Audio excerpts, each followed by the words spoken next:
Hello అండి. Welcome to my channel Deekshitha's kitchen. నేను ఈరోజు బీట్రూట్ ఫ్రై అనేది చేస్తున్నాను. చాలా చాలా టేస్టీగా ఉంటుంది. చిన్నపిల్లలు కూడా చాలా ఇష్టంగా తింటారు. మీరు ఒకసారి ట్రై చేయండి. మా పిల్లలకు కూడా నేను ఇలానే పెడతాను. చాలా బాగా ఇష్టంగా తింటారు.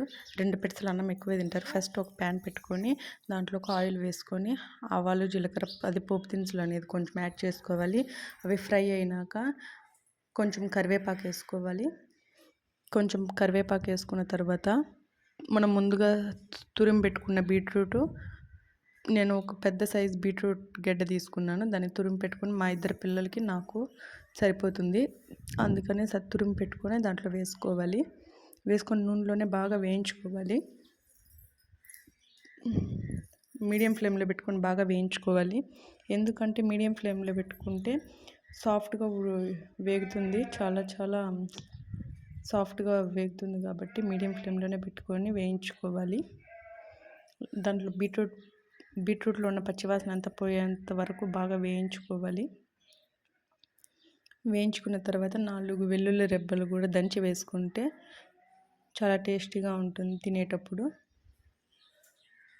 బాగా వేసుకొని వేయించుకోవాలి. చూడండి అప్పుడే కలర్ ఎలా చేంజ్ అయిపోయిందో. మొత్తం ఇది వేగిన తర్వాత కొంచెమే అయింది. నాకు ఒక గడ్డ తీసుకున్నాను కదా, హాఫ్ గడ్డ అంత అయింది. చూడండి ఆయిల్ ఎలా సపరేట్ అయిందో. అలా ఆయిల్ సపరేట్ అయ్యేంత వరకు బాగా వేయించుకోవాలి.